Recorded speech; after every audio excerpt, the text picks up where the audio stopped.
This is Ben from Film School Dropout, joined today by Meredith Loftus from Collider, talking the Eras Tour movie. And if you like this bridge, please like and subscribe. Hello, all, and welcome to the Eras Tour movie review. I am your host, Ben Friedman, here from Film School Dropout. I'm not editing that because you live with the mistakes that you make. And we are talking today the Eras Tour movie. Hang on, I got some props today. We're talking the Eras Tour movie. Did you get a poster, Meredith? I did. Oh my gosh, I have it in the other room.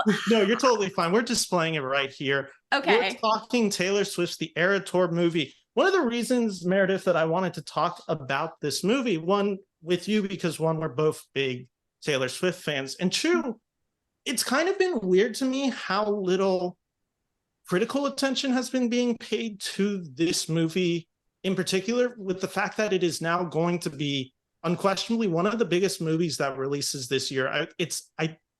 I read Scott Mendelson's tweet this morning basically saying, I think it's right under the $100 million mark domestically. It may actually hit over tomorrow. We'll see. We're recording this on Sunday, 2 days after it. But it warranted a conversation of having it critically and both just also kind of on a fun level. And that's why I asked you to join.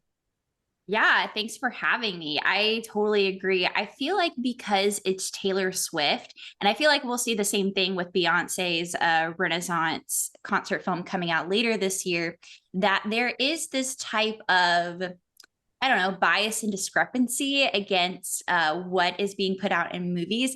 And, you know, Taylor has said recently that she has been directing so many of her music videos and her short film for All Too Well that she is starting to break into feature films. And I feel like in the film critic space, there's a lot of hesitancy towards that. But as we'll get into with Eras, it's clear that she has like an eye for filmmaking and she deserves to be taken seriously. So yes, we need to talk about the Eras movie, and we need to talk about the fact that in a world or in a year where we've been seeing kind of the shift of what is making money at the box office, she is part of that conversation, and that is worth talking about.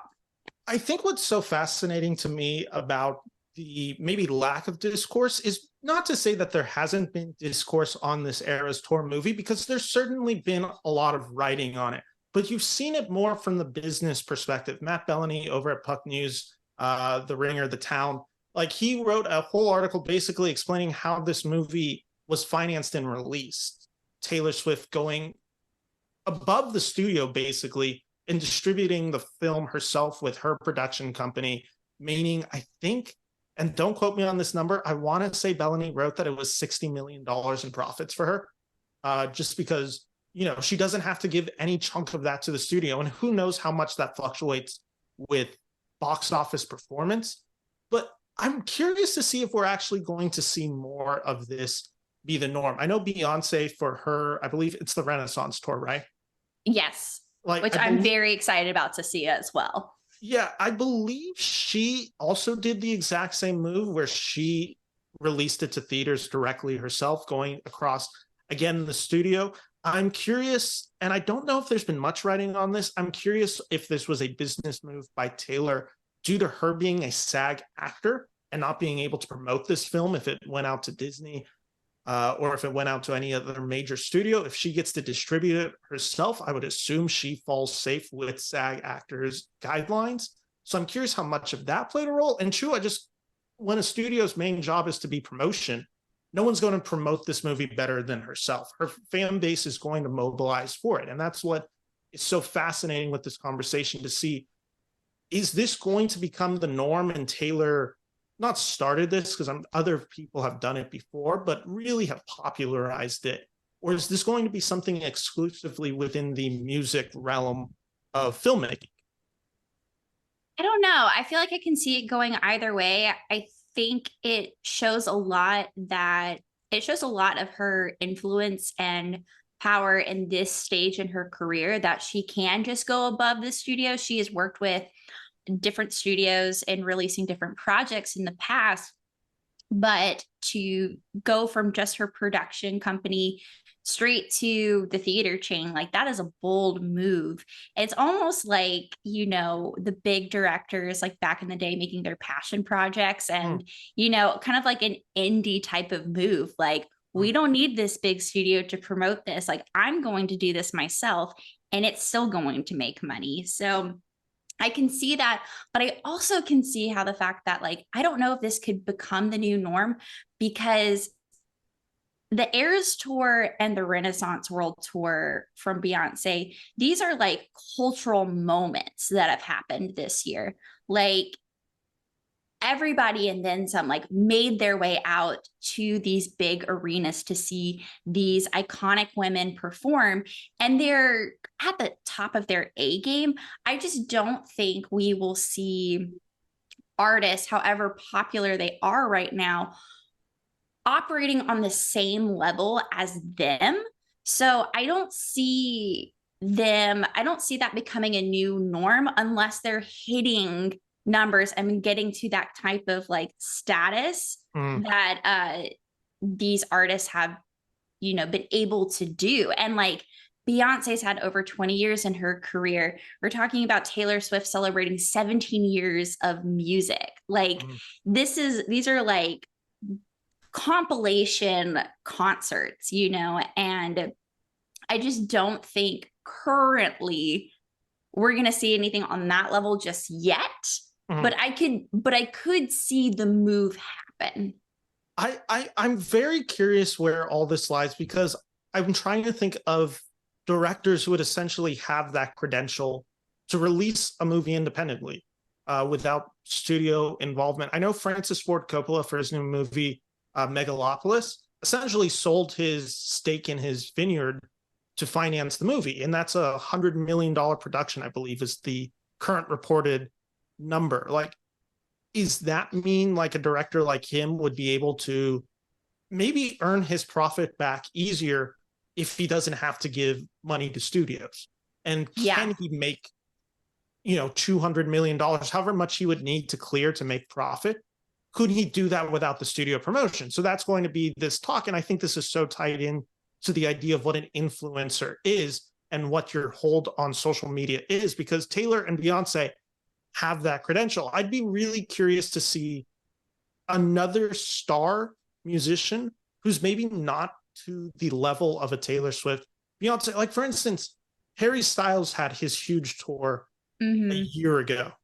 Could he have released the Madison Square Garden like show, and would that have been this huge event? Or Olivia Rodrigo, when she eventually tours for Guts, could she do it? And can that be, again, not necessarily the biggest movie of all time, like this Eras Tour is kind of on track to be in the music film industry, but can she turn a good profit? And because, you know, we talk about it, 60s, 70s, 80s, like, we got these films all the time. If you look at Scorsese with The Last Waltz, if you look at Give Me Shelter, if you look at the Woodstock documentary, Jonathan Denney's Stop Making Sense, which is the Talking Heads film that released a few weeks ago, had its re-release, I should say. Like, this was a constant stream of movies that used to just happen, and talented filmmakers used to work on these projects.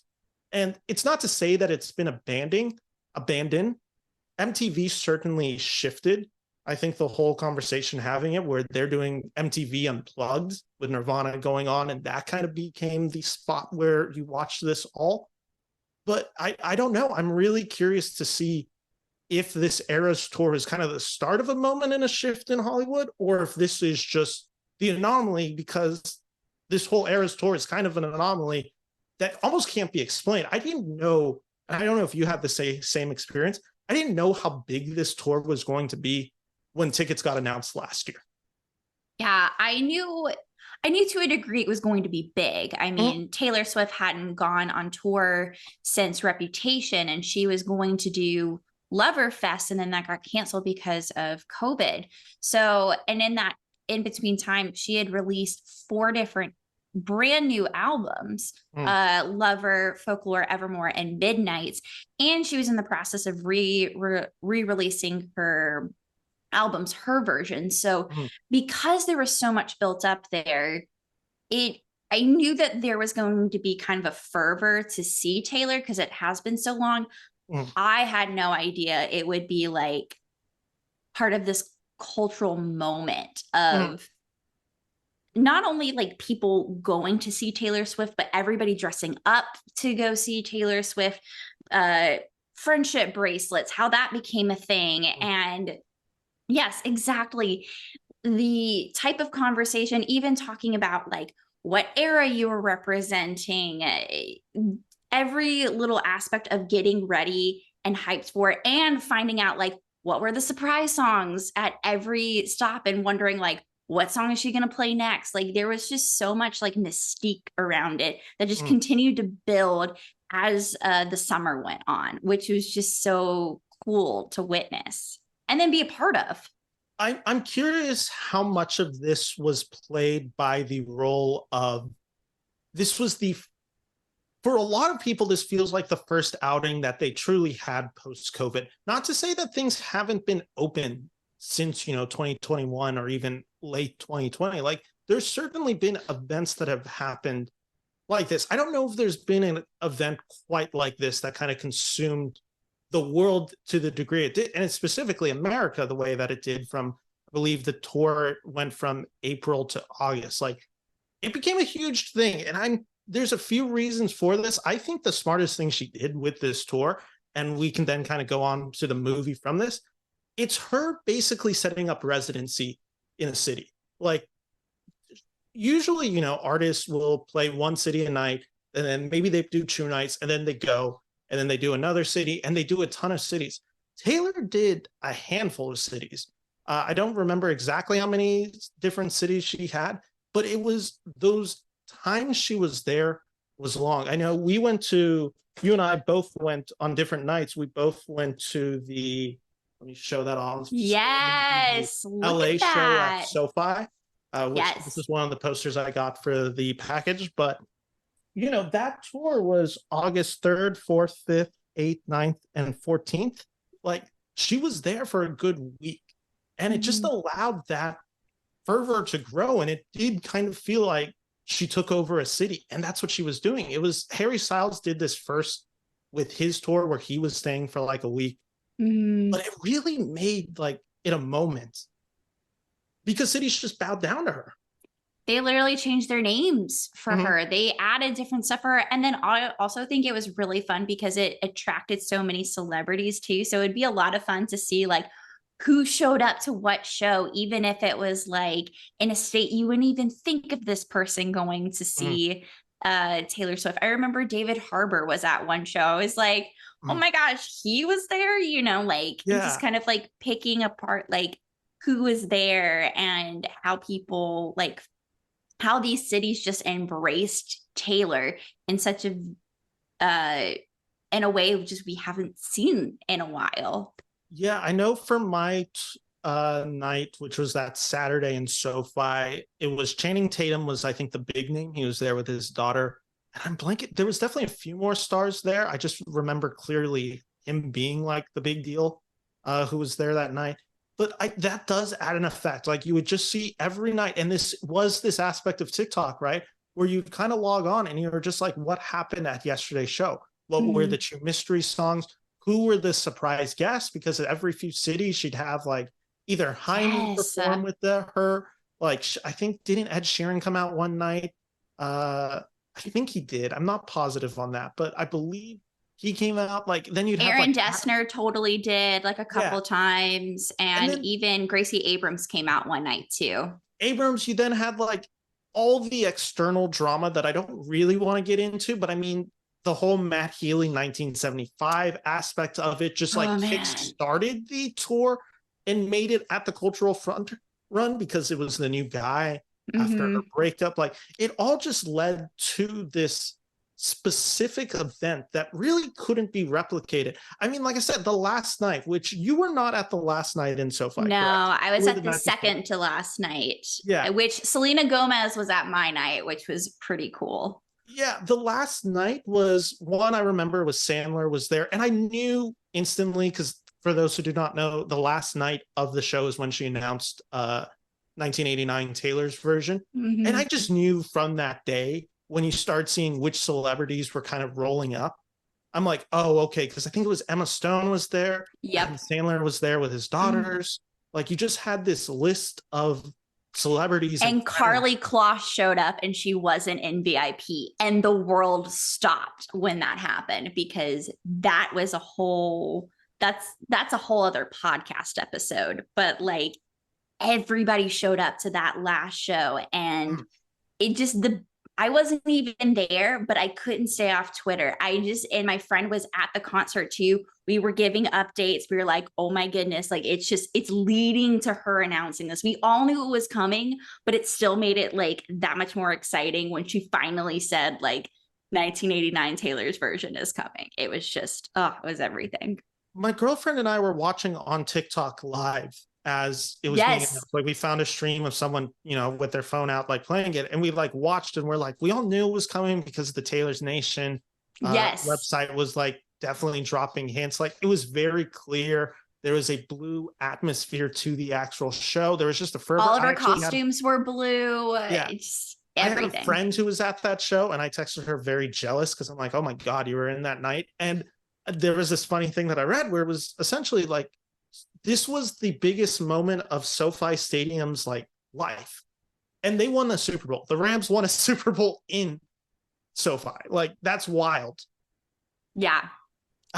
Super Bowls aside, this is Taylor's version happening. And she's taken over the NFL too. So clearly still the biggest thing SoFi's ever done.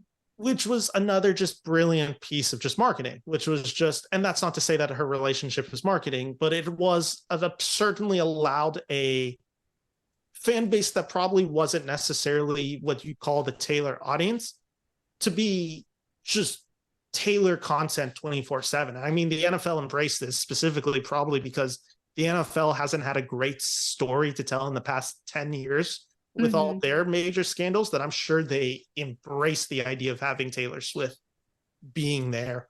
But yeah, let's get into this Eras Tour movie. I saw it Friday night. You saw it today, Sunday, earlier in the day. And I guess like going into this, there was this level of, I didn't know what to expect, because I didn't know if it was just going to be a straight, camera to performance, if there was going to be artistic liberty in it, if there was going to be style. I didn't know what to really expect. And I'll say, at least on my perspective, I was pretty pleased with how they captured the Eras Tour. One being someone who had went to it, and true, I got to go with my girlfriend who did not go to the show with me. To be clear, I did not get her a ticket, because when I got a ticket, we were not dating. So I want to make sure that's clear. It wasn't like I just like, you're Please not clarify that. Yeah, very important that I just like don't get hounded for that one. I did not know her at that moment when I bought the ticket in October, but we went, and I was pretty flabbergasted by what they achieved in it, which what I'm trying to say is there is actual artistic integrity in this movie. There is pacing. There are songs cut that I actually think quite help the film move along. And there's some beautiful cinematography on display, and there's some incredible editing throughout. There is this kind of momentum that is captured in the film that is never lost while watching it. And for a movie that's 2 hours and 47 minutes, it moves in a really fun, fast-paced way. There's only like, I would say 15 minutes where you start to feel the length, and it's designed that way. And then it brings you into Midnights. And that's kind of, or not Midnights, I think it's actually 1989. And 1989, yeah. Because the portion I'm talking about is Folklore, which is, an incredible album. It definitely slows down the show purposefully. And that's for a good thing, but it also, like, you are starting to feel the time in that moment. Meredith, what was your experience going to see it today? Yeah, so I mean, I was a little fearful going into seeing it just because I had seen videos of so many like crowds of people just like being just absolutely insane over watching it. So I was like, I don't know, this is Sunday, but it's still opening weekend. How are people going to be? I had a great crowd that I watched it with. Number one, like everybody was pretty much like chilling in their seats and just like jamming. And I'm like, this is the way I wanted to watch it, because I was on my feet the whole time at SoFi. So to have the same experience, but just sitting and still having it like the full version of it was excellent. I had a But slightly different experience because I went Friday night at my local theater at a mhm, Cinemark, which I should just say, obviously got these. The yes. promotion for that, but I got these, which very nice. I really enjoyed these. But so I went Friday night. It was the 9:45 p.m. showing. Oh. And yeah, so we were going really late. And I didn't know what to expect either with the crowd.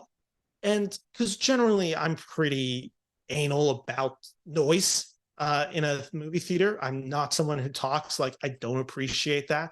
And I also kind of knew going into it that I had seen all those TikTok videos. I had been on there, like I had seen the Twitter stuff. I knew it was probably going to be a little bit more. I had to kind of loosen up. And so my show was actually pretty rowdy, but in a way that I appreciated.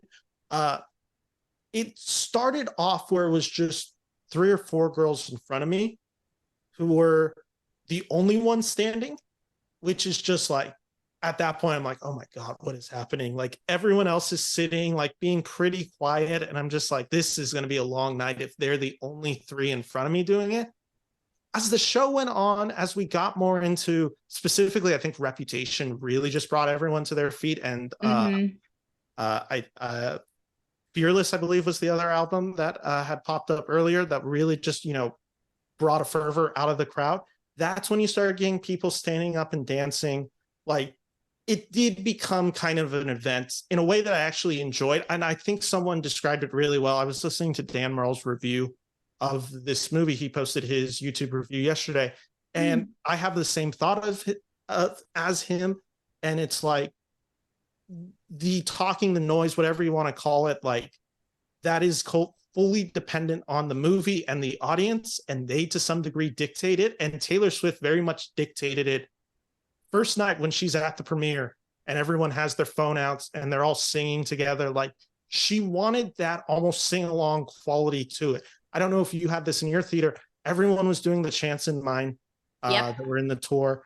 There were specific songs where for Marjorie, everyone brought out their flashlights on their Mm-hmm. phone and waved it around like, you need to calm down. Everyone did the hands like Yep. movement. Like it was like that. And there were songs that, people stood more for. I think a lot of people were on their feet for the start of Reputation, which we'll get to Reputation when we get to Reputation. But there was an atmosphere that I will say, as someone who doesn't typically enjoy being in a loud theater, there was a community aspect to it. And I think what also allowed it is it wasn't done in a performative way.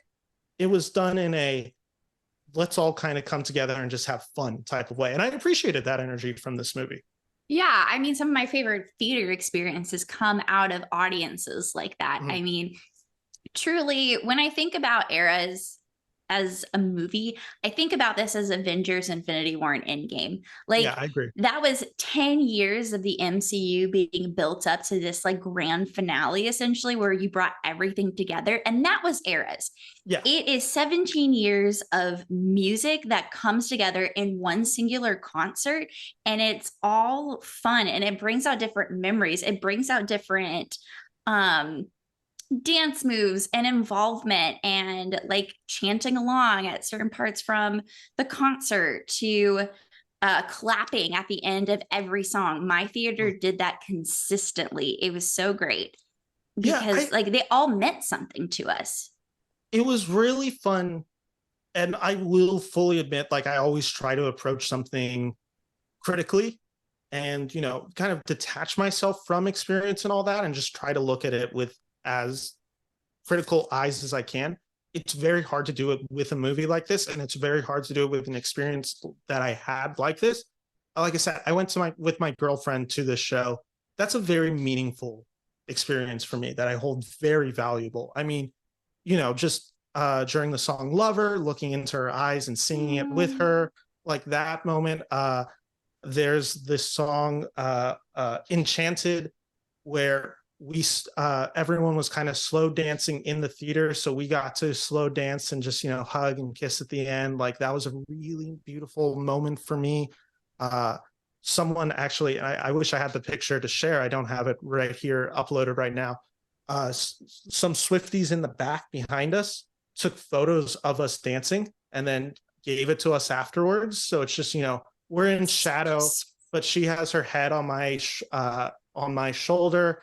We're just kind of slow dancing as she's performing Enchanted. Like, there are moments in this show that it's too connected to me personally that I really couldn't review this as critically as maybe I should be. And I think that's okay, especially for an experience like this, because the experience is the movie. This isn't the vice versa. What I will say with this movie is I was quite impressed. And I think it's specifically what it does so well is it brings you into the world of each era and what that music is like. There is some incredible editing in this movie. I think the reputation aspect of this movie, which on tour, I should say, that was my favorite era watching live. Reputation is an album I think best heard live. And in theaters, it just played. I mean, I was in Cinemark XD. Like, the sound was incredible. And with the editing, the fast cuts, just boom, boom, boom, boom. I was just pretty enthralled by that experience. The one criticism that I'll have, and I'll ask you if you had any as well, but my one criticism is they do some cuts in between where obviously, and it's for pacing reasons, where you don't have the crowd just cheering her on for a few minutes post a song. In cutting it, though, there is an element, because that's when Taylor's doing costume changes, essentially. So it kind of does this fade in and fade out type movement. And it actually, as someone who got to experience the tour live, that aspect of the tour is so thrilling, because she's, costume changes on stage in like 30 seconds. And cutting that kind of takes away that gravity of that, where you're just like, oh, like, you don't understand. Like, this was a big 30-second pause where she comes out in this new thing, and this new outfit. And that's the only aspect. And I understood why they cut it. I almost wish, because they do this transition where they usually pan up, you get the whatever era we're in, and then it comes back to the stage. I wanted it to be a little bit more hyper-focused in moments like that to kind of show off the artistry. In fact, I also understand it's a 2-hour and 47-minute movie. Yeah, I mean, that is, one of the downsides of having to, cut it down, even though it's, 2 hours and 47 minutes. Like, you're still losing a lot of the experience of it. I do agree that, like, it was kind of a bummer to lose certain songs in particular, but like, I understand why it happened. And I mean, I'm floored by the cinematography on display in particular. I really loved how that we were able to get to see so much of the production design of the stage. Yeah. You got to see so many little details of like the dancers, the background singers, the musicians. Even I got so excited in the theater when I realized that Taylor had painted her nails every single color of each era. And I did the same thing for the concert, and I didn't even know she had done that. And I was like, this is incredible. I can't believe I'm just noticing it now. But it was like those little moments that I loved. I loved being able to see so much of like the stage moving around, or like the different graphics that were coming on stage, even the choreography that like I tangentially know one of the dancers, and to be able to like see her perform and to see just like the choreography on display was just really cool.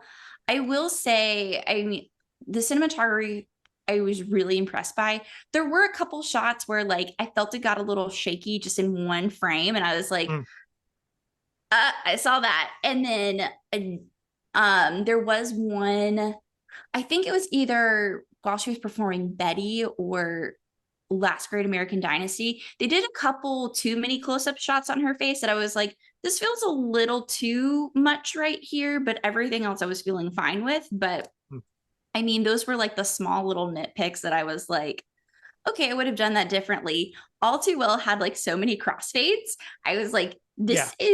I was like, I love it because, you know, it's telling this full song. And I mean, like, we have the short film. So, like, we don't need anything more cinematic than that, honestly.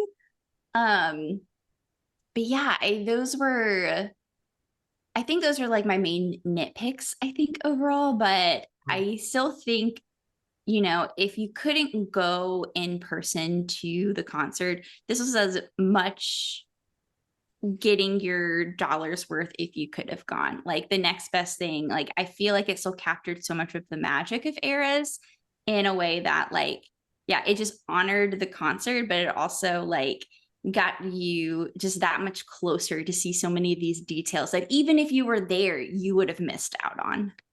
Yeah, no, I totally agree. That was a really fun, enjoyable aspect of going to it was like, for instance, hearing her like talk between songs in certain scenes. Like I Yes. couldn't hear that when I was there because I was, at the very top 500 section. Yeah. And it's just too loud. Like it was mixed for her singing, not necessarily mixed for as much as her talking, and everyone's screaming at that point that it was fun to hear those anecdotes said. I do agree, like there is aspects, and I think this is the challenge that all the critiques or nitpicks that you picked out are just some of the challenges of telling a story, a visual story, and filming a concert live that wasn't necessarily designed to be filmed.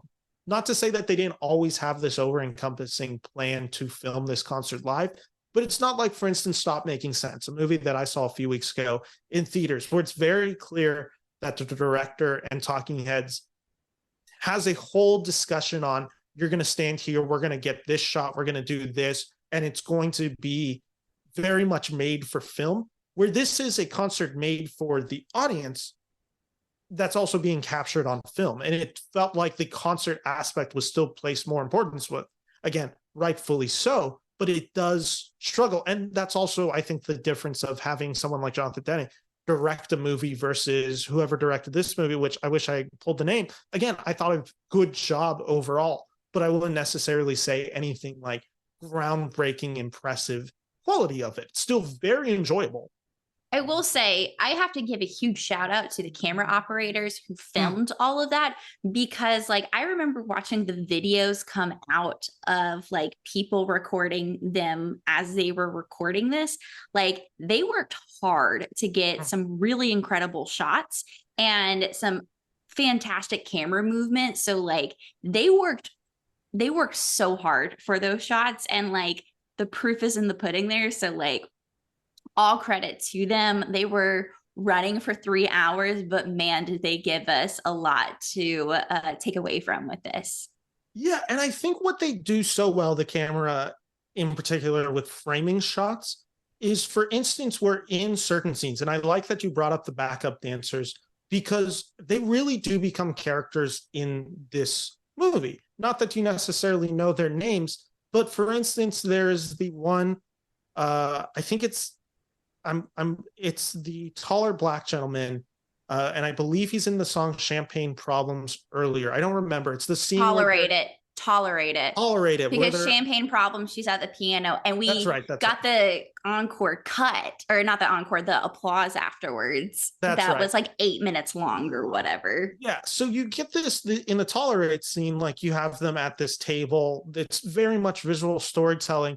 And then you see him later in Midnights. He comes back. Not that he's always there, but like he has another really big moment in Midnights. And it's just like those moments where it's just like the storytelling emotion of it. Like he is giving a legitimately good performance for when you're there live. You don't see that. Like you just kind of see, you're either so focused on Taylor or you just can't really capture that because it's so far away. When you get it close up, you really get the sadness of that song, and it brings a mood. And it, like I said, what it does so well is it brings a vibe to the whole movie, an understanding of what each era is representing without ever actually stating it. She has very little monologues in this movie. She has a few scenes where she'll talk to the crowd and interact, but it's very much song to song to song. And we're going to go into each era more, and we're going to kind of segue over to, I guess, maybe our main portion of the show, which is essentially rank all the eras and pick the best song from each era. How this is going to work is Meredith has her list, I have my list, and we're going to go through, we're going to pick each song from the era basically that we want to be our candidate. And we're kind of going to have to duke it out, because this is going to be, we're going to have a combined list, which means there is going to be compromise that is going to be had. There's going to have to be some give and take. I get this, but it means that you'll get this. Scratch my back, you'll scratch my back later. All that. That is the goal of this. And with that, we might talk about certain scenes from the Eras Tour. There are certainly songs that are performed in the Eras Tour that we will be talking about and kind of breaking down. And we're going to just, we'll still be discussing the movie, but we're going to kind of segue more into this. So with that all said, we should welcome you all to the beginning where it all started, Taylor Swift in 2006. We are at the Taylor Swift era, which actually in the movie only gets one song, which is... And that was for me, dang it. It was for me. I'm convinced of this. Not really, because, she had done so many of her debut songs, but I was so happy that in the movie... Did you get this song when you were there? No, I didn't. So okay. So brief history with me, I was introduced to Taylor Swift during her self-titled stuff. So those are the songs I know by heart. I could go 5 years without listening to Taylor Swift and I will know every single lyric to most of the songs off of that album. So my night, I did not get any debut songs for a surprise. So I'm so happy that there was at least one song represented for eras and represented debut, and it was our song. So it felt great to be able to finally have that moment for me that I've been waiting for a while. So I knew it was going to be in the movie, just because it's the only era that isn't represented in the actual tour. So I'm they're going to put it in the movie and it's going to be our song, because I knew they had performed it in SoFi that week. But let's just kind of talk about this. This is definitely the album of hers that I've spent the least amount of time with. Mm-hmm. Just, I get introduced to her probably as most of the world does, which is Fearless, which really is kind of the big launching point for her. Obviously, Mm-hmm. Taylor Swift debut was still a big album. It wasn't quite Fearless level. Mm-hmm. This is kind of going to be the question. We are in the debut album. What song are you picking to represent it as the best song from this era?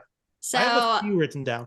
I brought it down to two because I could have picked at least three, but I really brought it down to what I think were some of her bigger hits that came out of it, and I think represented what we would get to see from her moving forward. So I have, for my pick, is Teardrops on My Guitar. But Okay. I'm willing to compromise with our song because it was included in the Eras movie and it did end up winning some awards. So I think both are, I could argue for both. They are just equally representative of just early Taylor Swift and kind of what she would become, what she would be known for moving forward in a more polished way. But I think she really hit the ground running with both of these songs. Okay, I have my list here. I did have 5 songs that I was kind of thinking between, and then I do have it brought down to one. And I figured how we do this is we introduce each era, and then at the end we duke it out to just kind of get an introduction. I have Should Have Said No as my nominee for here. One, and I try not to bring personal favoritism into this. I think this is the most catchiest song in this album. I love this song. You brought an interesting point with Teardrops, just kind of that is who she becomes. I think Should Have Said No represents the country aspect of her almost a little bit better in the debut album. Just it has a little bit of that country twang to it and to be honest, this is kind of why this album just doesn't fully connect with me, because some of the songs are just way too, the country dialect is just too strong for me, where I can hear it in the voice. I actually I can't wait to hear this album re-recorded for that reason. I kind of want to hear it with her voice now. But yeah, I'm kind of leaning towards Should Have Said No. Cannot hear you or not hear you. I hear you. I cannot agree with you on Should Have Said No being her best country, like what encapsulates a lot of that country. If when you have Picture to Burn and Tim McGraw on that too, like I would put those ahead of Should Have Said No. Like Should Have Said No is definitely an underrated song off of debut, but I don't think it hits quite that level of I don't know, imaginative wordplay with country, sure, with like I don't know, just the storytelling that she does. Like I don't know how I'm gonna bargain with you here because I just flat out like I can't like justify that being picked for debut for something later, you know. I will say that Should Have Said No, what does have the country aspect, and the part that I did forget to mention is I like that it has a little bit more of that pop element that she'll be kind of known for. I kind of see it as a blend of those two worlds coming together. We'll come back to Taylor Swift debut and try to duke it out. All right. But let's do Fearless, which, give me 1 second. We are coming into, I knew this was going to be an absolute disaster. Welcome all to the Fearless era review, where we're talking Fearless, Taylor Swift's second album, which Fearless, Taylor's version. We have Taylor's version right there. And let's try to deal with this one. I think I'm curious if we have the same answer here. Okay. I'll go first since you go first this time. Yeah. I'm circling two. I'm going to go not my favorite. I'm going to go the song that I think lives on in a really special way. I think it exists in the zeitgeist so well. And I'm going to go Love Story. Okay. I am willing. All right. I may bargain with you with that because I picked You Belong With Me because it also has the same cultural zeitgeist, because that is the song. Not only has it stood the test of time, it also lives on in infamy because it won at the MTV Music Awards and it started the stuff between her and Kanye. Yeah. So I feel like because of that extra cultural moment that happened there, that it just like elevates it. And like that is also storytelling. That music video is iconic. Like there's just so much like love and enthusiasm there that like, but yes, Love Story has like the Romeo and Juliet stuff that also lives on and like that has stood the test of time. Like both of these songs were performed at eras and everybody was singing along to both of them. So yeah, like I was between that and Love Story and You Belong With Me, but just because of the stuff that came out from like Kanye, I just put it up a little bit more. My logic for putting Love Story as the front and center for Fearless was how many marriages / weddings a year have this as the song? Like there is just like, this is going to be a wedding song probably for the rest of our lives. So I think that existence at least puts it in. I will say my other nominees that I because I had a list of each and I'm like, which ones could be in the conversation for best / if I had to negotiate, which ones could I kind of rely on? I also had Fearless in 15 and You Belong With Me. Okay. Those were the 4 from that album. So my favorite song off of Fearless is 15. So that would be up there for me. Fearless. Hey, Steven, I think is excellent. I love The Best Day and White Horse as well. So, but I did narrow it down between You Belong With Me and Love Story. So I'm willing to concede for Love Story because I also had it high up there. And I do think it is arguably one of her best off of Fearless. So I'm willing. Yeah, we'll get to the conceding because I'm sure you're not going to agree with some of my takes later. So I'm sure you're not going to agree with some of my takes later. Let me tell you.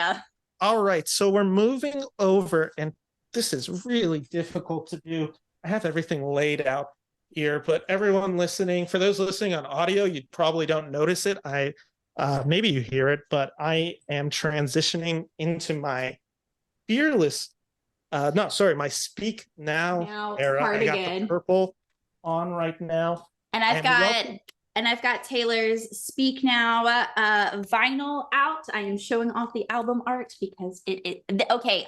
This is my favorite of her re-release covers. I think this is her best one to date so far. I really like that album cover It's as well. such a great cover. Like, she has great album covers, don't get me wrong, but I think this one like is a great combination of the original one and just like her grown up, and it still has like the beauty and like romanticism of Speak Now. So yes. So Speak Now. This one's going to be, I think we're going to have the same one. Can we count down 3, 2, 1 and see if we have the same one? I'm scared because I had it down to 2. And if I pick the other one, I'm going to lose my mind. Okay. All right. 3, 2, 1. Long Enchanted. Okay. Long Live is so good. It's an incredible song. We can have Long Live. That's fine. I really went back and forth between Enchanted because Enchanted has been the consistent one from Speak Now, and it's just a beautiful romantic song. But Long Live, it just evokes like my favorite songs of hers, like evokes like growing up, childhood, and memories that are made along the way. And there's just something so like just not cathartic, just something relevatory. Like you just want to get up and like cheer. You feel like you've accomplished something when you hear Long Live, and it just gives me chills every time I listen to it. So on that same vein, and I know I said Long Live, Enchanted is one of the most romantic songs ever written. It is a story about kind of meeting someone that you know is going to be special, and that kind of longing and feeling for it. I will say, and I talked about it earlier when, in the movie when this plays, and it's a very special moment for me. I clearly have a memory like listening to this song pretty early on in our relationship. I don't know if it was the first date. Actually, no, I know actually which date it was. It was like the third date. And I was driving home and Enchanted came on the radio. And it's just a song I think about every time. Like when I think of my girlfriend and when I think of Taylor Swift and Speak Now, Enchanted does have that effect over me. It's definitely grown the more I fall in love with her. Like, yeah, it's like that is a personal connection for me. We'll see if I think Long Live, it sounds like you're compromising. We'll see. It wasn't much of a compromise because I both loved them so much. You faked me out there. I really thought you were about to say Enchanted. And so I just like shifted gears really fast. And I'm delightfully surprised that you said Long Live as well. So yeah, like I said, I love that song. And now we're moving over to do you have any other favorites from Speak Now? Oh, that's good. Let's see. I have Dear John, Long Live, Last Kiss, and Enchanted. Those were the 4 I had in conversation. I have Sparks Fly, Never Grow Up. I love Never Grow Up. Speak Now, Ours, Long Live, and Last Kiss has really moved up for me as well too. So all right, Meredith, we are here. We are in the red era. I got my red scarf. Amazing. Famous actor just recently gave this back to me. I won't name the actor. Not naming names. Okay. Here's going to be the question. Because there's a big song from this album. Big song. A really big song. I don't know, as someone who owns Southpaw, Prisoners, and Nightcrawler on DVD. That doesn't matter here. I don't know if I can pick this song. This is arguably the best song that she's ever made. And like, I'm telling, cards on the table, Red is not one of my favorite albums. All right. Like you will find out in my rankings where it lands. It's not one of my favorite eras. And it's actually went a period of time where I fell away from Taylor Swift, but all too well, is one of her best songs to date. And there is only one version of this song now, and it's the 10-minute version. Yeah. The other one, Sorry We Don't Know You Anymore. This was the easiest one for me to come up with because it doesn't get much better than All Too Well 10-minute version. Should I go for the TikTok engagement here? Is the All Too Well original version better? No, I'm fully joking. I don't believe that at all. But I did want to hear the like internet just explode. And I almost felt you like reach over to your mouse and click off with that take. I felt like something shifted in me. Like, what do you mean? Like, we don't know her anymore. She had a good run, but she's only performing 10-minute version. Everybody in my theater was singing every single line, not 10 minutes. I had to drink tea when I came home because I did so much singing. Okay. Like that is the only version. I wish I could be more eloquent to describe like how All Too Well is such a perfect song, but we've got a long way to go in this. But yeah, I it will is say 10-minute version. I'm sorry to Jake Gyllenhaal. Loved you as Mysterio, but like, sorry about you. He was great in John Mulaney's The Sack Bunch Kid special, which is just one of the most unhinged performances. And that's why I'm sticking with my boy Gyllenhaal. I said 22, but I also know the correct answer is All Too Well. But let's just, and I wanted to, and maybe this is why I wanted to say 22. There are moments in the movie that made me cry. And 22, that number live got me emotional, and seeing it in theater, because for those who do not know, every time at the during 22, she gives her hat to someone in the audience, and in this case, it is Kobe Bryant's daughter, their youngest daughter.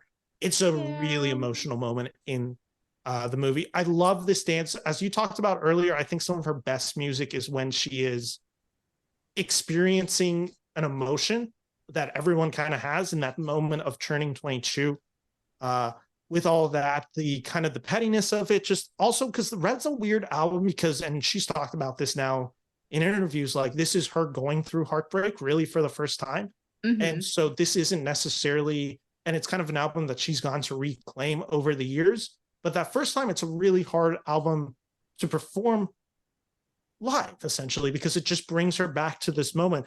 22, I think, encompasses that romance / the confusion of life. With that said, I also know that it's not even a compromise, because the correct answer is All Too Well 10-minute version. It is the correct answer. 22 is a great song, and I still do like it. I listened to it when I turned 22 years old. She gave that age something meaningful. But no, there is only one answer, and it's All Too Well 10-minute version. Yeah, you are correct, and I didn't plan this well at all, so I'm not even going to put on this outfit. I was supposed to have this under my shirt. Oh, yeah, there you go. Just bib it. It's a New York shirt. I just went to New York for the first time about a month ago, actually. It was my first time in New York. Yes. We are welcome all to 1989. Welcome to New York, and we are in 1989. What's the song that you are nominating here? Okay, so I have it between two, but I'm going to go based on when I watched the Eras movie today. I am submitting Style for 19, because I think Style, it's one of her big hits that came out of 1989. I still think 1989 is arguably her best pop album to date. I think it's the most cohesive, and there is a very much like a sound and a vibe to it that just like hit and just went off the rails, or not off the rails. It just like exploded, and it was just like a new renaissance for Taylor Swift, so fully cementing herself into pop. And I think Style just has so many markers of that album, from like the guitar riffs, the 80s kind of sound, like the very descriptive lyrics that she has, and just this danceable vibe to it that I just think is so great. However, I am going to put out on the table for a contender is Wildest Dreams. I do think Wildest Dreams is a fantastic song, and something that she becomes known for in her pop songs are these incredible bridges that she does. And it's hard to argue how good of a bridge she has in Wildest Dreams. I am not going to sing it. I will just say some of the lyrics. You will sing along with it at your own leisure. You see me in hindsight, tangled up with you all night, burning it down. It just, it's so catchy, and you just get so into it. You start like singing it at the top of your lungs. And I was really bummed that she cut it out of Eras, because Wildest Dreams is so good. And it's that one of your only singles that we have that her version is already out. So I want to honor that in some way too. So Style is going to be my main one. But if you don't have Style, but you're willing to do Wildest Dreams, I'm just throwing that out there. We can lock in Style because it was my pick as well. Yes. I had 4 songs that I wrote down. I had Welcome to New York, which I think is an insanely catchy song. I had Blank Space, which is, I think Blank Space is really interesting because it is playing with all genres of music, and it is just in a way, it's one of her more experimental songs, especially earlier on in her career. And I think it has echoes later in her career. And I had Wildest Dreams as my kind of the other one. Style is, I think, the pick from it. It is so encompassing of what I love about Welcome to New York is the idea of moving to New York, that whole idea and being there. Style is that, like, it is going out late, just kind of being in style in New York and what that means. And obviously this is a time where she's with, if I'm correct, Harry Styles, right? Yeah. And that's so why that play on that double entendre, like, I think it's just such a fun album. And I think this song encompasses everything that's when I'm picking through each album, I'm trying to go with what encompasses that album best, what it means, how it's defined. And if you were to look at 1989, what is the thesis of 1989 lyrically and genre-wise? I think Style hits all of that. It's pop, it's catchy, it's just, it has a literal style to it that I love. So we can lock in 1989 easy with Style. Done. This is where it's gonna get interesting, because I'll let you go first. Go first for, hang on. Actually, before we do it, I should introduce us properly. You got We are here. Big reputation. An album. We are in the Reputations era right now, and an album that is best heard live. Quite literally, this album is so incredible live. I hope they release this tour movie. I hope they release a live album so we can experience it, because Reputation, and this is, I was describing it for those who do not know, we are in the Reputation era tour right now. Reputation, when Ready for It comes on in the movie, and you got the snakes on screen and they're biting at the dancers. There's 2 experiences in a movie that I'll kind of never forget. 3, I'll give 3. This year. In Barbie, it's the scene where Ken discovers the patriarchy, which is maybe the hardest laugh I've ever had when Bill Clinton pops up on screen. Bill Clinton and Reagan. Like, I thought it was the funniest thing in the movie. And like, I will always remember that moment, seeing it at the press screen. The second one is in Oppenheimer, when Trinity bomb gets, when it explodes. And the third is when Reputation starts blaring in the movie, and you get the cut, and it's such a hard cut, and it's just the attitude, it's the style of that one. Reputation, like I said, seeing it live, it was one of my favorite albums. That moment was just so incredible with the snakes and all of it. I love, and I'll just say it right now, I highly value Reputation era. This is maybe low-key one of my favorites of hers personally. I love this album. So I'm with that. I would love to hear what yours is first, because I went first last time for 1989. So what you got for Reputation? No, you should go first. No, I shouldn't. No, I really insist you should go first. No, I insist you go first, because you're gonna leave if I say what I said. No. Okay.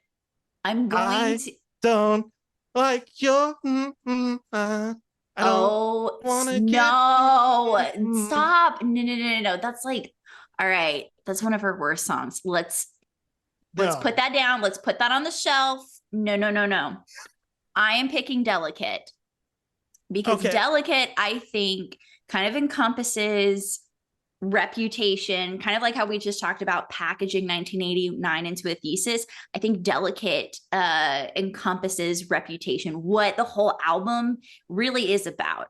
It's not just that she's shedding off like her previous era and she has kind of this harder edge to her, and like even the music that she's using in it and the attitude is there. But this is also a period where she does fall in love, and there's still that like romantic in her that you hear. Is it cool that I said all of that because I know that it's delicate? Like there is heart, there's heartfelt emotions there packaged in this like snake skin, black leather outer exterior. And I think that is the best representation of Reputation. And she even says Reputation in the song. So my reputation's never been worse. So you must like me for me. Okay. My counter argument is everything changes when she releases Look What You Made Me Do. It is her burning bridges. It is very much a direct response to all the bullshit that she experienced this past few years with Kanye and the Kardashian clan and all of them. Like it is a very, when I'm trying to think of what encompasses the album best, Reputation is in a lot of ways not giving a shit anymore. And that is kind of creatively what she is trying to do. Everything that has come before, it's almost the antithetical equation in this album, which is Look What You Made Me Do. And I will say, I am willing to compromise for this because I know we're probably too far apart, because I like the song. I wouldn't say it's one of my favorites. It's not on my short list. So my favorite song off of Reputation is actually New Year's Day. I think that is a great ending to the album. I like Endgame. I think Getaway Car is fantastic. Getaway Car is very good. So would you be willing to was compromise for Getaway Car? My I'm down backup for was that. ready for it. I would put Ready for It more than I would Look What You. I cannot justify putting Look What You Made Me Do for Reputation, but like you can't argue that Delicate also encompasses a lot of like vulnerable stuff that she's talking about with New Year's Day, and it's nice to have, or not as nice to have a friend. That was Lover. Even like So It Goes, like I cannot, I want to have both, Sure. with Reputation. So I think with Reputation and Ready for It is kind of just like getting to experience that in concert. And that beginning of it, like that is an incredible thing. And I think we should just give like Look What You Made Me Do is a really good number of production in the film. Like, because they're all like, there's the different, literally it's the different eras. It's metatextual in the sense that like you see the different outfits of Taylor in it. And it's like her literally trapped in a box of her own kind of design, like, and her smashing it. Like, I just thought that was pretty incredible. We'll have to get back to this because for Reputation, my 4 that I wrote down was Ready for It, Look What You Made Me Do, Getaway Car, and I Did Something Bad for the 4 that I wrote down. So we're going to have to come back to this, and maybe there's going to have to be some compromises made on both sides. Fine. Let's jump over to, okay, can you vamp for a second? Because this one's going to take a second. Yeah, so we are moving on into the Lover era right now, which also represented Taylor shedding off the Reputation snakeskin. Literally the first music video for me, shows a snake that explodes into like pink pastel butterflies. So like we were supposed to go to Loverfest, but then we got COVID instead. But we have Lover now. So you are rocking some pink and white tie-dye right there. Very I thought it was nice. a pretty good fit for this era. All right. So do you want to go first or it's me? Is it me going first this time? Well, I don't know. You got me kind of fired up about Reputation right now. So I'm going to let you go first on Lover. but like cautiously optimistic. Okay. Like we could go off the rails from here. It's bad enough, like your debut opinion, like that will be my sticking point when we go into negotiation rounds. Let's put a pin in that. What do you got for Lover? So there is one song that went viral, and there's one song that features a really popular artist of another band, and it's really catchy, and it's a kind of just the perfect encompassing of this album, and that's why it's going to be spelled M-E Me, featuring Brendan Urie. What are we doing? What are we doing? I'm fully joking around. Oh my gosh, thank goodness. Oh my gosh. I was getting ready to be like, I don't know if I can do this because like we still have 3 more albums. Like, I don't know. Going through this out? Lover, I don't know. I had a few written down and I could actually kind of go any way for these 3. I had Cruel Summer, The Man, and You Need to Calm Down. Okay. I am leaning towards Cruel Summer. All right. So I had for my 2 contenders, Cruel Summer and Cornelia Street. So I'm willing to go Cruel Summer. Yeah, keep going. Sorry. I was going to say, so Cruel Summer is not one of my favorite songs, which I know my friend is listening to this right now and she's like, you're crazy. And we have talked about this at length, but I think it's very impactful that she finally released Cruel Summer as a single this year. I do think that being the first full song that she really sings at Eras Tour is a big deal. And what I said earlier about her pop songs having really catchy bridges, it's hard to deny the bridge in Cruel Summer. Exactly. So I think if we're going to talk Lover, I feel like that is a great song to represent the album. Should we have a conversation about You Need to Calm Down, or is it not in the question? It's not in the question for me. Like, I do think there's catchy elements to it, but it's just not, I just don't have it as high up for my personal opinion. But, you know, if you'd like to talk about You Need to Calm Down, we totally can. No, it's a really catchy song. It's probably a fairly controversial song because this is really, Lover is an era specifically where and it's documented in Miss Americano, the documentary, where she's getting a little bit more political. She feels the need to be a little bit more outspoken. And you kind of see the conflict with her team and her being like, you shouldn't get in it. And she's like, what is it? You Need to Calm Down is a very direct gay pride song. Yeah. And that's been controversial within the gay community as well. And what that song means, if she had really a right to sing, all this stuff. And it's a very complicated one. I think it's a really catchy song. I feel good about Cruel Summer, though, for Lover. I think it's a pretty good encompassing one. So we can kind of lock that one down. We'll come back to it in a sec. So this is where some of the eras get really just fun. Ladies and gentlemen, we are in the folklore era. Folklore, baby. This was my first Taylor Swift vinyl that I purchased, and it is one of her special editions because I didn't know. I thought that her main one had sold out, and so I got this one, and I do think it is a great album cover, honestly. So I do like it.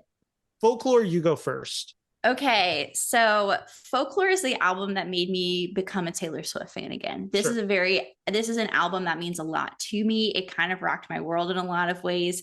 And for this one, it was kind of hard, but also kind of easy to do because there is one song that I think is near perfect. And it's the only song that I am doing for this that includes another artist. I'm talking about Exile featuring Bon Iver. Let's lock it in because that was the pick for me as well. Yes. Okay. You have just like redeemed yourself for me for this because I adore this song so much. She has always loved doing duets. Truly, she has loved doing duets, but I think like those early ones were the beta versions. Like I do like The Last Time with Snow Patrol, but that walked so that Exile could run away on a different stratosphere. It is such a brilliant song, and you just hear the longing in both of their voices. And I missed the day that she performed it live at Eras, and I will never not be upset about that. Can I just say, one, I'm really upset because I had my Miss Americana and the Heartbreak Prince outfit ready to go and I just forgot it. So I'm wearing it now as kind of a sign of what's going on, because I won senior ball Prince with the crown and all this. So I'm like, well, I have to pull it out for this. So no, it's the pick. It's such a beautiful song. The only other two that I really had in any form of competition with it, in case a compromise was going to need to be struck, was The Last Great American Dynasty. Ooh, and Betty, which is a personal favorite of mine. Betty is also a good song. I had the one, and I love Illicit Affairs. I love August. I also think Invisible String is kind of underrated too. There's just so many great songs off of Folklore that it was hard for me, but also very easy for me to do this. Okay. Can you vamp for a second as I get switched into my Evermore era? Yes. This is getting really convoluted with all my stuff. So we are entering the Evermore era, which is the sister album to Folklore. We got 2 albums for the price of 1 in 2020. And honestly, she redeemed a lot of that year for me. And Evermore, again, is an album that, like, Folklore made me a fan again, but Evermore kind of solidified it for me. So yeah, I was really excited for this to come around. And so I have the album here, and it is the only version of this, and it is beautiful and I love it. And I just want to like flick off the cat hair that is on her jacket. It bugs me all the time. Like, look at that. Yeah, I just want to pick it off so badly, but like, I guess that's the point. Anyways. That's fun. Evermore. So this one's a tough one because I think there's 2 songs really in contention here. Okay. And I will just say, I love No Body, No Crime featuring Haim. I love No Body, No Crime. I love that one. It's not the pick here because I think this is a 2-race horse between Champagne Problems and Marjorie. Those are my 2 as well. Yeah. Oh my goodness. So what do we did pick one. Because Champagne... Yeah, I don't know what to do with this one because Champagne Problems is such a incredible storytelling. And Marjorie is just a really poetic, beautiful song about loss. I am leaning towards Marjorie as someone who lost a grandma that she was Spanish speaking her whole life. And I don't particularly speak Spanish very well. So there was kind of that disconnection. So that disconnection that Taylor's feeling in that song, that's, I think, really resonant. And I think it's it's poetic lyricism just displayed. And I know I said that word wrong. I apologize, but that's why I'm kind of leaning towards Marjorie. Are you going to say Champagne Problems? Lock in Marjorie, because that's what I picked. Okay, cool. As somebody who also lost a grandmother, as somebody who still has a grandmother still alive named Margaret, Marjorie felt very personal to me. My favorite songs of hers are when she gets personal about family and growing up, and you don't get much more than that in Marjorie, and including her grandmother's singing voice in it too, and even hearing it like Sophie as well was just like so overwhelming and beautiful. Yeah, lock that in. Though Champagne Problems, I think, is a beautiful song. And hearing her perform it live on piano was just something magical too. 100% agree. And that's an incredible song too. And I mean, there's some verses in there that are just kind of long living. I don't think I have it on. I think my girlfriend has the bracelet. She made one that said fucked in the head that she gave to me to go on.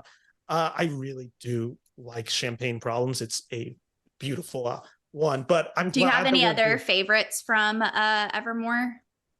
I said No Body, No Crime was the other one, but nice. It was always a 2-race horse between those.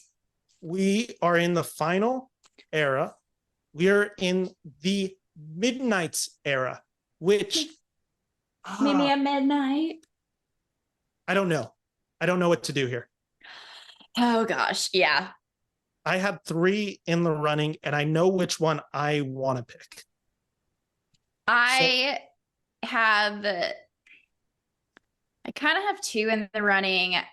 the one I picked is also kind of a favorite for me. So it feels a little cheating, but I'm going to keep it for now. I'm very interested to hear what you I'll have. say my 3 that I have in the running. Okay. I have You're On Your Own, Kid. I have Midnight Rain, and I have Vigilante Shit. Those are my 3, which maybe I should flip the chair and do the whole chair dance right now, but I won't subject anyone on YouTube to that. Do we have the same? Let's lock in You're On Your Own, Kid, because that is my pick. Okay. I feel good about that lock-in. My pick was Midnight Rain.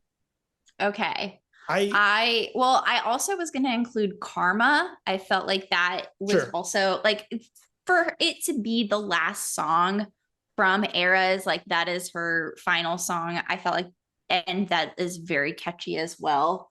I do like Midnight Rain, and I have used it or I have watched fan videos to Midnight Rain, and I get in my feels about it, but I don't know. You're on your ultimate feel song, because I think like Midnight Rain, what it best represents is that feeling of like, that statement, like, how do you get to Carnegie Hall? Practice. Like, what they don't talk about is what you have to do to practice. You have to sacrifice. And this song is all about sacrifice. What do you have to do? And I mean, he was sunshine, I was midnight rain, like all of that. He wanted it comfortable. He wanted comfortable. Whatever the lyrics are, I'm blanking. He wanted comfortable. I wanted that pain. Pain, yeah. But I would also argue that's the same ethos in You're On Your Own, Kid. What do you have to do in order to like that your dreams aren't rare, that you go after them, and that it involves sacrifice. It involves like, I didn't choose this town. I'm here because I have a dream. I'm willing to stay, but I'm also willing to go. And I'm okay. I'm not always okay being on my own, but like, I also know that's what it has to take to get to my dreams too. And it also, bracelets. Exactly. It's because of the friendship bracelets. I feel good about saying You're On Your Own, Kid as the winner here. I do love Midnight Rain and Vigilante Shit, just as a quick shout out, because it is in the movie in a very memorable sequence with chairs and her dancing in a very provocative way. One of my favorite TikToks that I've seen this, I think, past like week or two is the one of like, it's a girl being like, bringing my boyfriend to see the Eras Tour movie, and then me realizing he'll have to see Vigilante Shit on a 50-foot widescreen. Oh man. It's a great song, but no, I feel good about You're On Your Own, Kid. So let's just kind of go back, because we have to lock this all in. Taylor Swift, I will give you Teardrops. Yes, thank you. Because I know Reputation is going to come up soon. Fearless, Love Story, or You Belong With Me? This is a tough one. It is tough.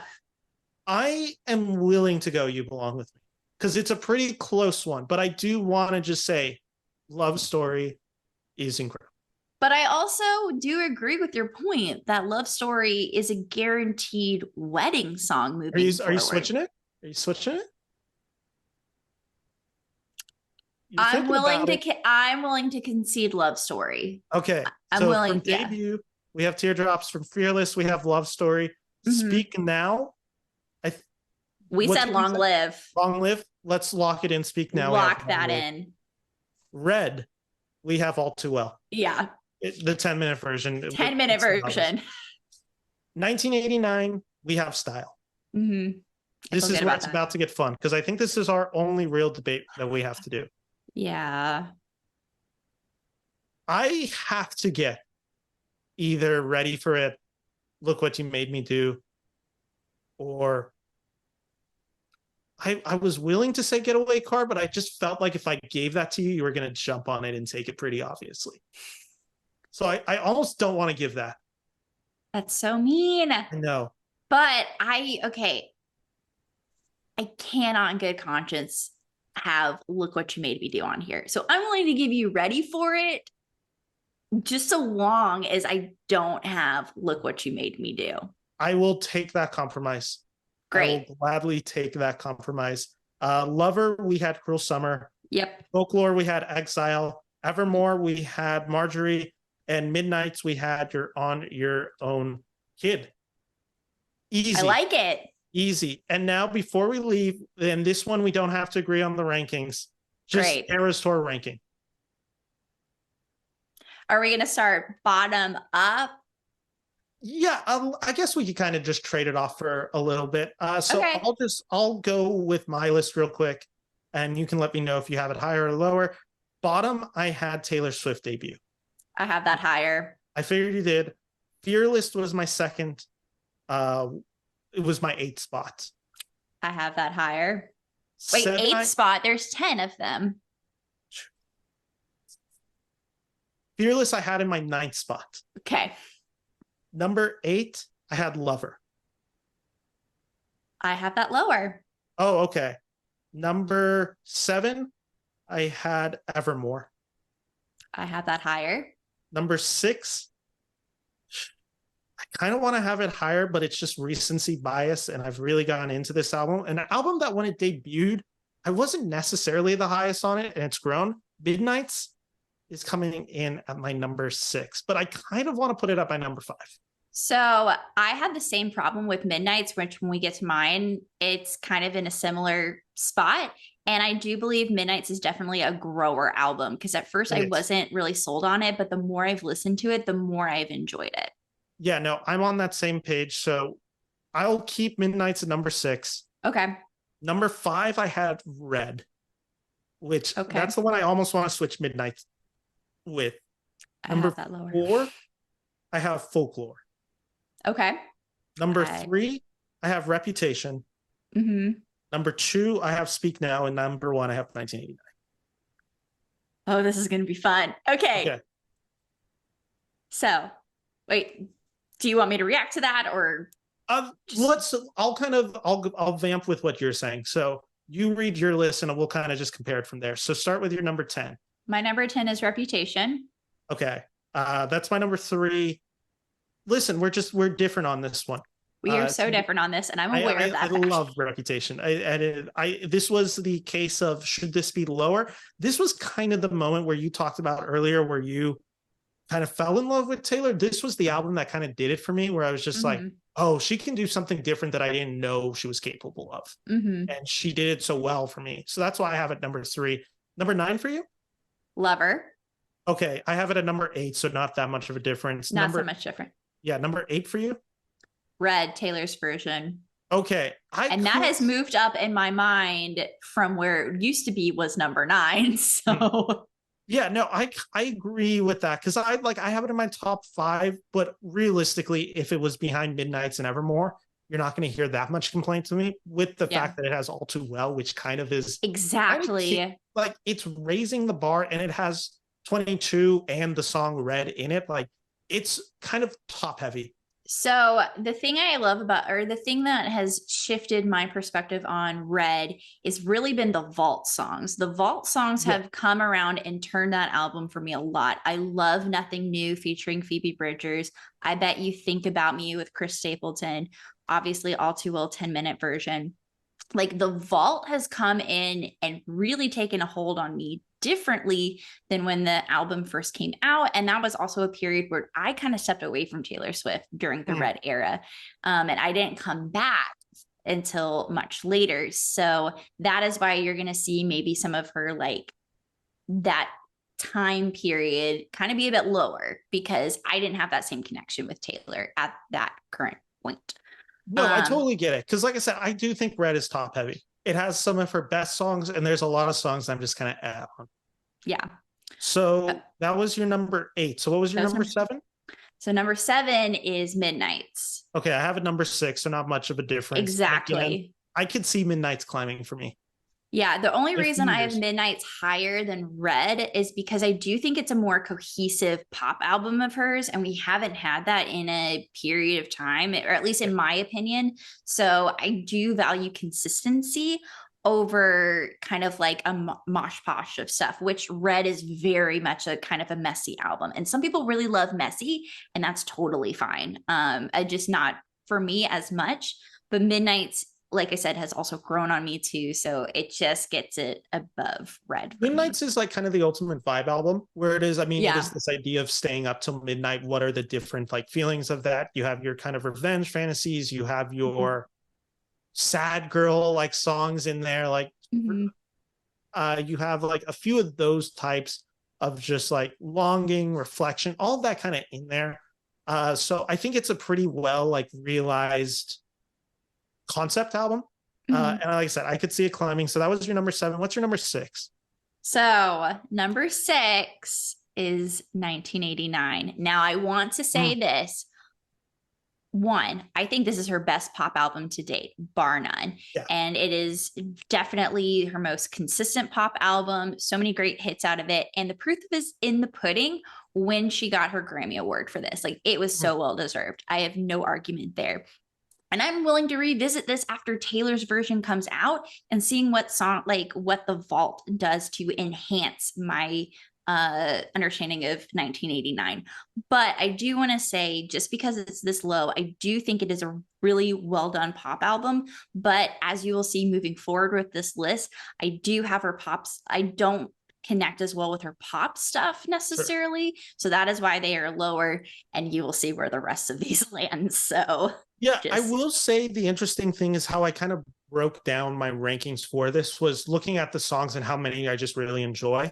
So for my 1 through 4, which is 1989, Speak Now, Reputation, Folklore, I had like the same amount of songs that I enjoyed from there. So it was kind of just how I valued those songs. Yeah. So that was your number, you said was your number 6? 6, yes. What's your number 5?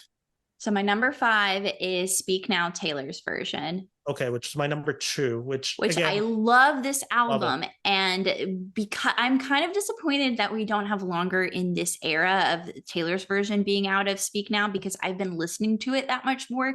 And there's so much good stuff off of there. But this is also a period where like I was noticing kind of like the cracks and like kind of hearing some of the same songs over and over again when the album initially came out, of like, I've kind of heard this before off of like Debut and Fearless, but there's still so many great songs off of there too. And Long Live and Last Kiss in particular, this round of, and also Castles Crumbling and Electric Touch off of the Out of the Vault has been really great that I've just been listening to consistently. So like, I do love this album, but I do have it at 5. So let's just let's read off your top 4 then. So what are your top 4? So number 4 is Taylor Swift, Debut. Oh wow, you have a way higher than I do, which you kind of said why. So what's your number 3 then? My number 3 is Evermore. Okay, which I had number 7. So pretty good difference on that one. Again, I do value the pop a little bit more. So that's why I think we have that switch. What's your number 2? Fearless, Taylor's version. Okay. I had it my number 8, so we're very different on that. It's kind of the case again where Speak Now is the first album I really connected with her with. So that's why it's so high.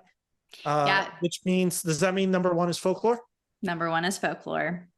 Perfect. I have it pretty high on my list. And again, my 1 through 4 are pretty interchangeable. So we did it. We did this exercise. We did it. How do you feel about it?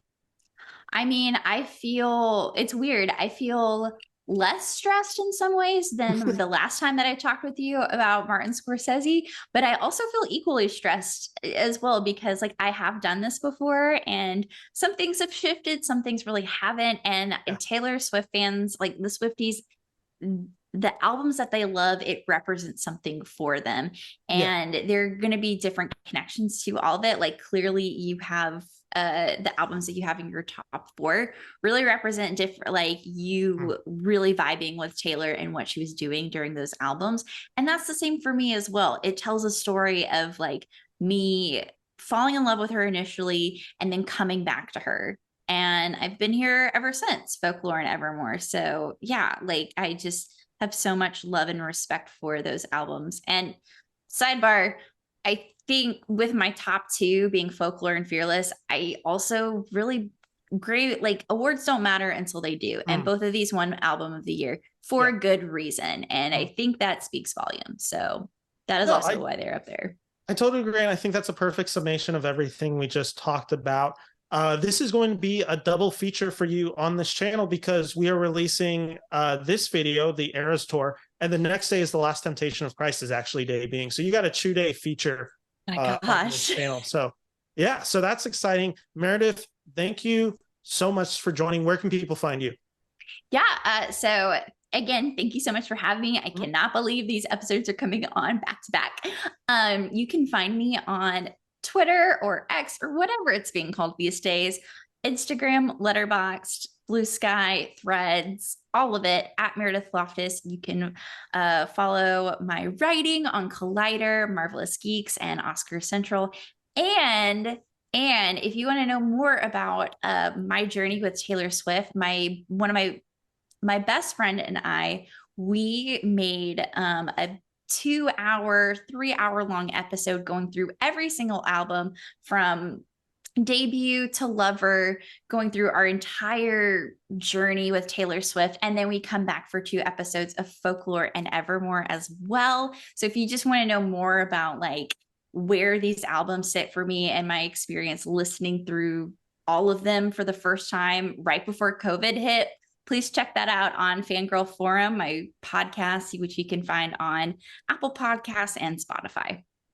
Fantastic. I'll definitely have to check that out. And I should just say for everyone listening, Meredith wrote an incredible piece about Bob's Burgers a few days ago. So I'll definitely be sharing that link as well. So it will be in the YouTube description. So please check that article out because it's a really well done article. Congratulations to you on that. I thought it was a fantastic read. Anyway, my name's Ben Friedman here from Film School Dropout. Thank you all so much for watching. Take care and bye-bye.